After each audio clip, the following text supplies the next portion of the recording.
Welcome to another episode of Risk. This is another 6-player progressive card game on classic Risk map. I set Master rank as a minimum rank, meaning that my opponents could be ranked anywhere from Master to Grandmaster.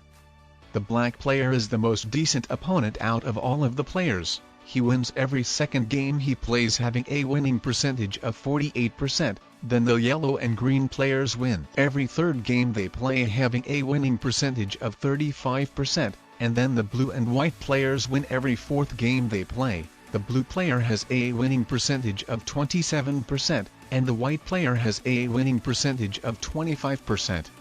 So all of my opponents should be very decent players for sure. And if we consider winning every sixth game in a 6-player games as an average, then all of my opponents quite above average for sure. So we of course just don't know if 6-player games are the majority of games they play, and then of course the players who mostly play against high-ranked players will have worse stats than the players who mostly play with low-ranked players, so not necessarily a player with better stats will be more skillful, so we have to keep that in mind. But all in all, it's still fun to look at the opponent's stats and predict how skillful they are. It could give you a good prediction idea along with their gameplay. You see how they play, and these two things combined could give you overly a good picture.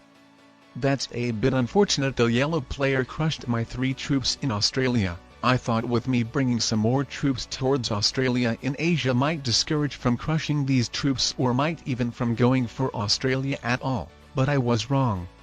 But to potentially prevent him from capturing Australia for as long as possible, I think I am going to bring my army on Siam. Continents in progressive cards don't matter that much like in fixed cards, but the players who get them early in the beginning of the game have the advantage for sure. So of course if they get them easily, but not wasting a lot of troops trying to capture them, like for example the yellow player who is currently the weakest. To get a continent is of course good, but all in all I would say that it shouldn't be your main priority. I would say to be spread out well enough is much more important, so I don't really understand why the majority of experts and masters still take the priority of going for continents, even if they cannot capture them in the beginning of the game. So when they finally capture them, the set's values become high, and with them not being spread out well enough, they end up being easy targets, with them having all of their troops in only one place. Or some of them even block their biggest armies in the continents, while the main aim in progressive cards is to take out other players when it's worth for their cards. And for a player who keeps the majority of his troops blocking, could be hard to take someone out for sure. But of course if basically every player in your game go for continents, then you're not going to add some troops in them, because they would just simply be crushed, so then you cannot really be spread out well. Anyway, as you can see, the yellow player started sending the white flag animations indicating what he is surrendering for Australia, but I still keep building my army on Siam so he wouldn't capture it for a one more turn or a couple. Well, he finally captured it, but all in all I achieved my goal to discourage him from capturing Australia for a few turns. And now with him fortifying his army on Indonesia, I'm not going to risk and move my army out to somewhere else.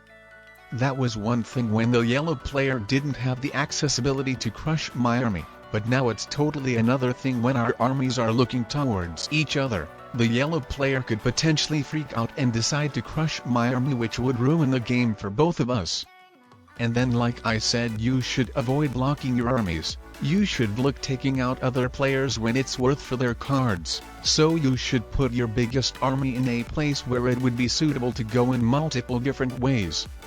Anyway, with the yellow player sending white flag surrendering animations, it was a bit fun to pretend to be a player which might be a little bit dumb to contest for Australia. As you saw, I sent the evil laugh animation, and then at first wanting to add my troops on my army on Siam, but then actually adding them in top of Asia and moving all of the troops from Siam, and then sending the white flag surrendering animations too, and with them wanting to show the yellow player that from now the peace will be between us, that I'm not going to contest for Australia with him anytime longer. I think ideally I would have wanted to add my biggest army on the territory of Middle East, but with the black player building a big army near, I didn't want to freak him out, so because of that I decided to put my troops to the top of Asia. And then it might actually be a safer place to be in. Like for example, currently the blue player's Brazilian army is cut off from me due to him having the territories of Siberia and Mongolia captured. And then if let's say the black player captures the territory of Europe, then he will cut himself from my biggest army as well. The black and blue players got lucky to trade in sets at 3 cards, that basically prevents them from being the players to get eliminated first. But of course with no player having 5 cards, they couldn't really take anyone out, as otherwise by not being able to trade in a set in the same turn they might have been taken out next. Like for example the white player might be, since he has taken out the yellow player for 4 cards, not being able to trade in a set in the same turn. So I said well played to him sarcastically, because I might actually end up taking him out from the game. So of course I'm just starting from the green player, because one thing he is more suitable, and another thing he has way fewer troops, so I knew I could take him out successfully, while with the white player it might have been a risk. But now after eliminating the green player from the game, I think I can successfully take the white player out as well. And as you can see I just did. The black and blue players have 1 card each, and besides that I cannot take any of them right now anyway. Ideally I would put my biggest army in the territory of North Africa, so the majority of blue and black players' troops would be accessible to my biggest army, but since players tend to freak out a lot and just crush your biggest army even if that gives the game for another player, I decided to put it on the territory of Siam. It was of course bad to put my army in the blocked place, but I did that because of safety, as all I needed is to successfully wait till another turn till I will trade in a set and everything should be good. As like for example if the black player had succeeded by crushing his biggest army into me, then the game would have been given away to the blue player. So it was just the most important thing to not get crushed by black. As you saw, the blue player decided to crush his army into me, but that wasn't really important for me because it was my turn after him, meaning that being at 5 cards I will trade in a set and wipe the rest of his troops out.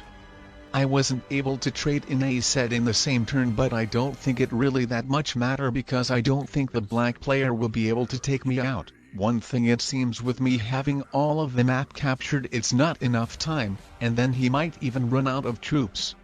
And yeah, being at 5 cards I think I won this game, so just to make sure I need to wipe the black player out in a single turn because there is a possibility for him to have a set at 3 cards which could possibly flip the table around. So I've gotta be fast if I want to secure this victory. One misclick has just happened, but hopefully it doesn't ruin me the game. I have to be very concentrated. And alright, the black player was a grandmaster, and all other players were masters.